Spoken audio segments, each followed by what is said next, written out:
The activity of Ukrainian forces along the new section of the border with the Kursk region of the Russian Federation worries Z channels. They are sure that the Ukrainian armed forces are preparing a new breakthrough.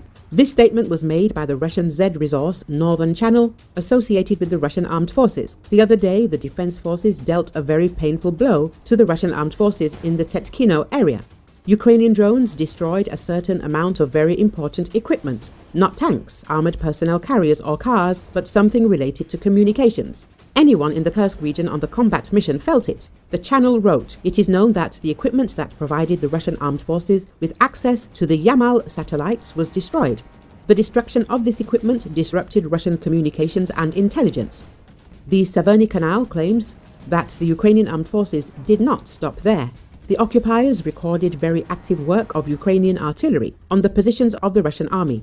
At the same time, the Russian armed forces are observing very serious activity by the Ukrainian armed forces on their own territory near Tetkino. Some kind of unnatural movement of the Ukrainian armed forces. Everything is humming, making noise and moving there. The activity of UAV reconnaissance in this direction is just some kind of anomalous. A similar situation was in August 2024 in the area of Kianitsa. It's on the other side of the border, not far from Sudza. Do you know how it ended there? I'm sure you know, wrote the Russian Z channel. It should be noted that recently, the Commander-in-Chief of the Armed Forces of Ukraine, Alexander Syrsky, gave a long interview in which he actually announced new breakthroughs, like in the Kursk region. He emphasized that being always on the defensive, it will not be possible to win the war. Speaking in more detail about the idea of the Kursk operation, the Commander-in-Chief recalled that the enemy had launched a large-scale offensive in the Kharkov region on May the 10th last year. From June the 1st, the enemy planned two main attacks in the Kharkov and Sumy directions. Ukraine had already managed to secretly transfer reserves here in advance, which inflicted heavy losses on the occupiers in subsequent battles and stopped their advance. Having gotten stuck in the Kharkov direction, since June, the enemy began to create offensive groups almost along the entire front line. Then active offensive battles of the enemy began in the area of Chasov Yar, Toretsk, in the Pokrovsk direction, Kupyansk, Zaporozhye, the general said.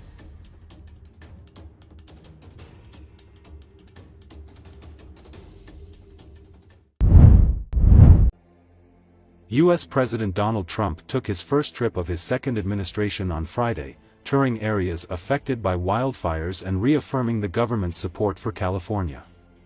According to Associated Press, Trump arrived in wildfire-ravaged Los Angeles, where he met with firefighters and the mayor of Los Angeles, Karen Bass. He also took an aerial and walking tour of Pacific Palisades, a neighborhood destroyed by one of the recent fires. He said it's impossible to understand the scale of devastation from images. "I don't think you can realize how rough it is, how devastating it is until you see it," Trump said at a news briefing. "It's really an incineration." Trump said he is declaring the wildfires a national emergency and waiving federal permits to expedite rebuilding fire-ravaged areas.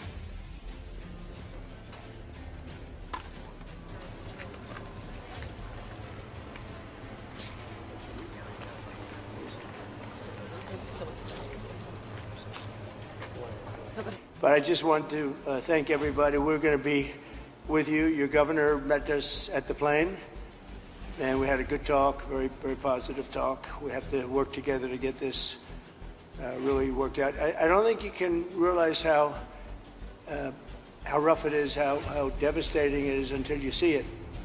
I didn't realize. I mean, I saw a lot of bad things on television, but the extent of it, the size of it, we flew over it in a helicopter. We flew to a few of the areas, and it is devastation. It's incredible. It's really an incineration.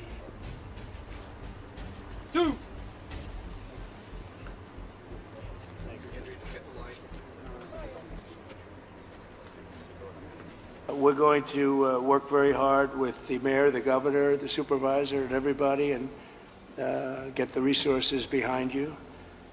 We have some amazing people, and we have some amazing fighters for things like this. I also had the concept of getting some of the best developers in the country. I've had so many calls from developers, and they want to come in. They don't want anything. They just want to come in and help, and they really know how to get things done and get things built.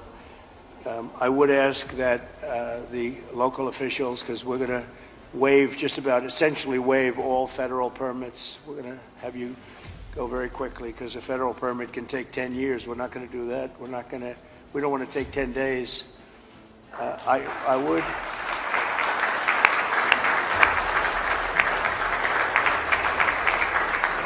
So we're declaring this a national emergency. By doing that, I can give you immediate permits.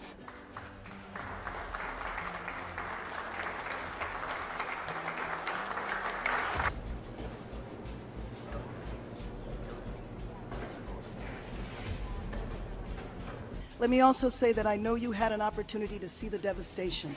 You've seen the extreme loss, the grief that people are going through here. And we are 100% committed to getting this neighborhood rebuilt again.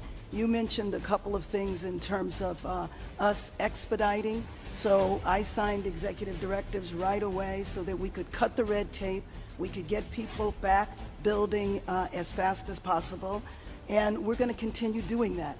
Yeah, the one thing is they are saying they will not be allowed to start for 18 months. No, that will not be the case. Okay, I just hope you're right. You can hold me to it. Because 4 groups said that. No.